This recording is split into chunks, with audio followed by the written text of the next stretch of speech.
Trump Iran Israel যুদ্ধবিরতি চান, ফরাসি প্রেসিডেন্ট ইমানুয়েল ম্যাখোর এমন মন্তব্য নাকচ করলেন মার্কিন প্রেসিডেন্ট। বরং যুদ্ধবিরতির চেয়েও বড় কিছু হতে যাচ্ছে বলে জানিয়েছেন ট্রাম্প।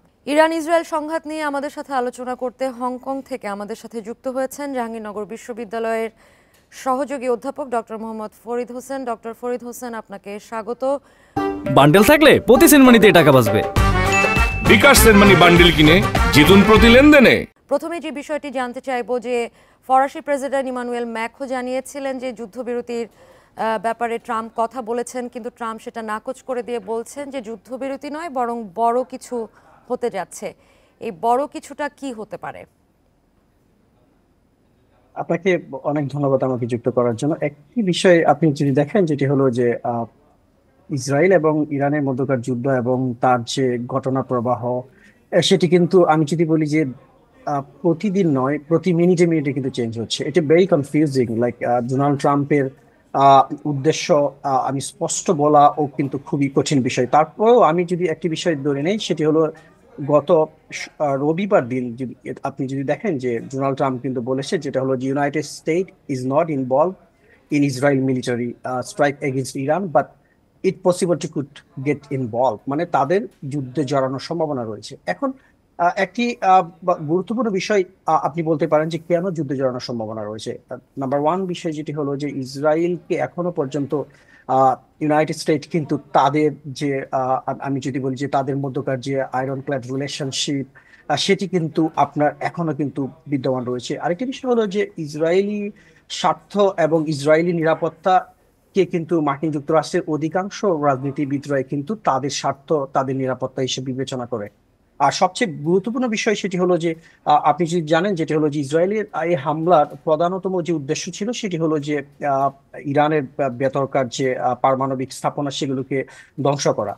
আমরা ইতিমধ্যে যেটি জেনেছি সেটি হলো যে নাতানস, তারপরে ইস্পাহান এবং ফুর্দু, এই এই এই জায়গায় হামলা চালানো হয়েছে। কিন্তু আপনি যদি দেখেন, যেটা হলো ইরানের সবচেয়ে শক্তিশালী বা সবচেয়ে সমৃদ্ধ যে পারমাণবিক আপনার কেন্দ্র, সেটি আপনার ফুয়েল এনরিচমেন্ট প্ল্যান্ট ফুর্দুতে যেটি অবস্থিত, সেটি কিন্তু আপনার উত্তর ইরানের কুমের কাছে, যেটি কিন্তু গভীর, আপনি যদি বলেন যেটা হল যে পাহাড়ের গভীরে অবস্থিত, এবং যেটি ধ্বংস করার জন্য কিন্তু মার্কিন যুক্তরাষ্ট্রের ইনভলভমেন্ট ছাড়া কিন্তু সম্ভব নয়। এবং এই পারমাণবিক আপনার যদি বলেন যে সমৃদ্ধিকরণ অঞ্চলটি বা এই প্রকল্পটি কিন্তু আমরা বলে থাকি, যেটি হলো যে 2003 সালে ইন্টারন্যাশনাল অ্যাটমিক এনার্জি কিন্তু বলেছিল, যেটা হলো যে ইরান তার বিশুদ্ধতার, বিশেষ করে ইউরেনিয়াম সমৃদ্ধকরণের বিশুদ্ধতার যেটি 83.7% পর্যায়ে চলে গেছে, এবং যেটি 90% সমৃদ্ধকরণ হলেই কিন্তু তারা পারমাণবিক বোমা তৈরির কাজ করতে পারে। তার মানে হলো যে তাদের যে কি এইমস, যেটি হলো যে পারমাণবিক স্থাপনা ধ্বংস করা, সেটি করতে হলে কিন্তু আপনি যদি দেখেন যে ইসরায়েলের যে সামরিক সক্ষমতা সেটি নেই, সেই জায়গায় কিন্তু মার্কিন যুক্তরাষ্ট্রের ইনভলভমেন্ট অনেক বেশি জরুরি। আর অন্যদিকে আপনি যদি দেখেন যে মার্কিন যুক্তরাষ্ট্রে মধ্যপ্রাচ্যে প্রায় 19টি দেশে কিন্তু তাদের মিলিটারি বেজ রয়েছে, এবং মার্কিন যুক্তরাষ্ট্রের কিন্তু আমি যদি বলবো সেটি হলো যে লার্জার আপনার মিলিটারি নেটওয়ার্ক রয়েছে মার্কিন, বিশেষ করে মধ্যপ্রাচ্যের।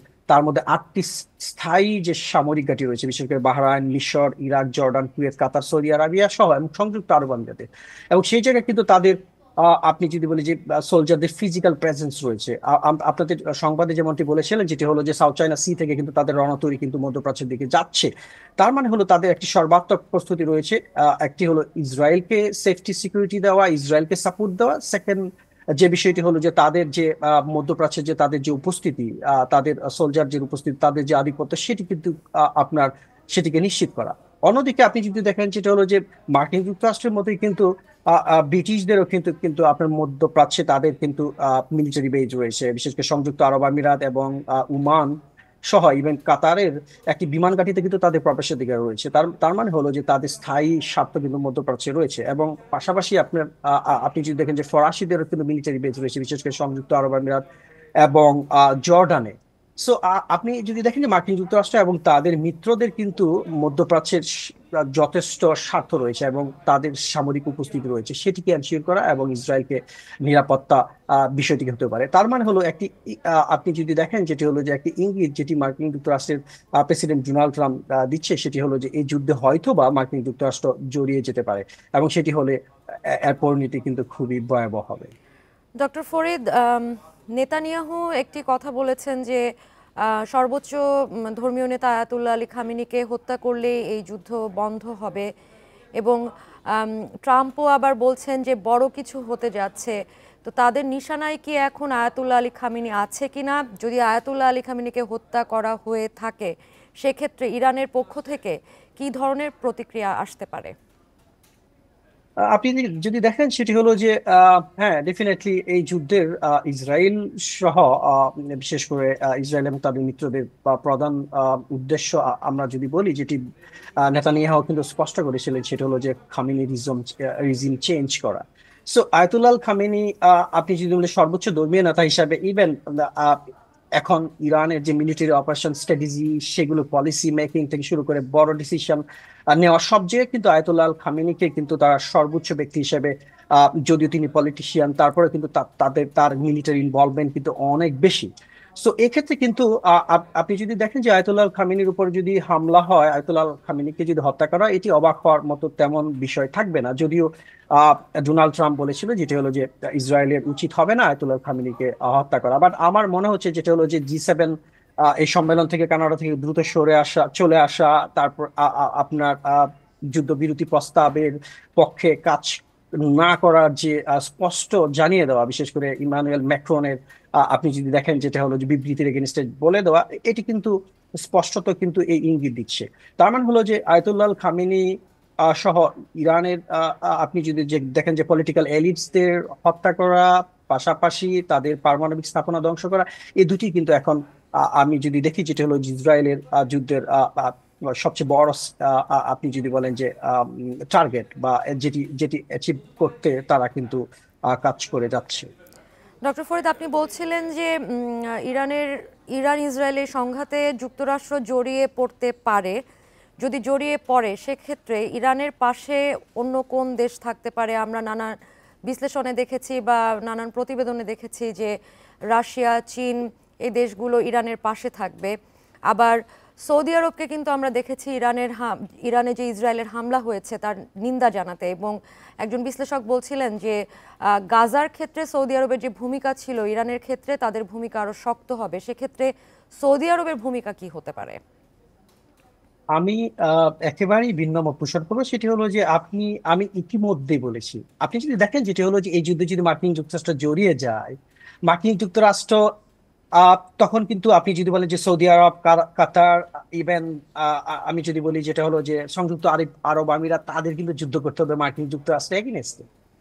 এই যুদ্ধ যদি মার্কিন যুক্তরাষ্ট্র জড়িয়ে যায়, এবং এটি কিন্তু অসম্ভব, কারণ আপনি যদি দেখেন আমি ইতিমধ্যে বলেছি যেটা হলো যে মার্কিন যুক্তরাষ্ট্রের 8টি স্থায়ী মিলিটারি বেজ রয়েছে, এবং এবং সবচেয়ে উল্লেখযোগ্য মিলিটারি বেজ কিন্তু সৌদি আরবিয়াতে এবং কাতারে। আবার ব্রিটিশ সরকার কিন্তু তাদের, আপনি যদি বলেন যেটা হলো যে তাদের বিমান উপস্থিতি, যুদ্ধ বিমানের উপস্থিতি বাড়াচ্ছে। তো এই জায়গায় আমি আমি বলবো যেটা হলো যে মার্কিন যুক্তরাষ্ট্রে যদি এই যুদ্ধ জড়িয়ে যায়, তাহলে মিডল ইস্টার্ন কান্ট্রি গুলো তারা কিন্তু এই নিন্দা জানানোর মধ্যে সীমাবদ্ধ থাকবে। এই যুদ্ধে কিন্তু আমার মনে হয় না যেটা হলো যে তারা ফিজিক্যালি তাদের ইনভলভমেন্ট থাকতে পারে। আর অন্যদিকে আপনি যদি বলেন যে রাশিয়া রাশিয়া এখনই কিন্তু রাশিয়ার অর্থনীতি কিন্তু খুব ভঙ্গুর, বিশেষ করে রাশিয়ার তাদের যে যুদ্ধের ব্যয়, বা ইভেন তারা তারা যে একটি দীর্ঘ মেয়াদী যুদ্ধে লিপ্ত, সেই জায়গায় কিন্তু রাশিয়ার কিন্তু আমি যদি বলি যেটা হলো যে তাদের এই যুদ্ধে সরাসরি জড়ানোর কিন্তু তেমন আগ্রহ নেই বললেই চলে, কারণ তারা ইতিমধ্যেই কিন্তু একটি আপনি যদি বলেন যেটা হলো যে প্রলং ওয়ারের মধ্যে কিন্তু তারা রয়েছে। আর অন্যদিকে চায়নার ক্ষেত্রে যদি বলি যে চায়না অলওয়েজ ইকোনমি ফার্স্ট। আমি আমি বলবো যেটা হলো যে আপনি যদি দেখেন যে বেইজিং এর কিন্তু হিউজ ইন্টারেস্ট, শুধু ইরানে নয় কিন্তু বেজিং এর হিউজ ইন্টারেস্ট রয়েছে, কিন্তু তাদের হিউজ ইনভেস্টমেন্ট রয়েছে, কিন্তু ইসরায়েলের কিন্তু তাদের ইনভেস্টমেন্ট রয়েছে, মিডল ইস্টের অন্যান্য দেশগুলোতে কিন্তু তাদের ইনভেস্টমেন্ট রয়েছে, তাদের ট্রেড রয়েছে। সব জায়গায় কিন্তু এই যুদ্ধে কিন্তু চীন জড়াবে বলে আমার মনে হচ্ছে না। অন্যদিকে যদিও আপনি আপনি যদি দেখেন যে হরমুজ প্রণালী যেটি খুব স্ট্র্যাটেজিক, আপনার সি লেন অফ কমিউনিকেশন, বিশেষ করে আপনার সি বন ট্রেডের ক্ষেত্রে, যে পৃথিবীর প্রায় 20 থেকে 25% অপরিশোধিত তেল তেল এই এই প্রণালীর মধ্য দিয়ে কিন্তু আপনার চলাচল করে। সো এই জায়গায় কিন্তু আহ বেইজিং এর কিন্তু খুব স্ট্র্যাটেজিক অবস্থানে থাকবে এই যুদ্ধে তারা জড়াবে কিনা। কারণ বেইজিং এর কিন্তু এখনো পর্যন্ত আমি বলবো যেটা হলো তাদের দৃশ্যমান কোনো ধরনের পদক্ষেপ নেই, তারা কিন্তু ভেরি নিউট্রাল রোল প্লে করছে। বিশেষ করে আপনি যদি দেখেন যে বিশেষ করে চায়নার যে পররাষ্ট্রমন্ত্রীর সর্বশেষ যে বিবৃতি, তারা কিন্তু দুপক্ষকেই সংযত হওয়ার জন্য আহ্বান জানাচ্ছে। সো এই জায়গায় আমার মনে হয় না যে মার্কিন যুক্তরাষ্ট্র যেভাবে ইসরায়েলকে সাপোর্ট দিবে, চীন, রাশিয়া সেক্ষেত্রে ইরানের পাশে বিশেষ করে মিলিটারি সাপোর্ট সেভাবে দিবে বলে আমার মনে হচ্ছে না এখনো পর্যন্ত। ডক্টর ফরিদ, আপনাকে ধন্যবাদ আমাদের সাথে যুক্ত হওয়ার জন্য।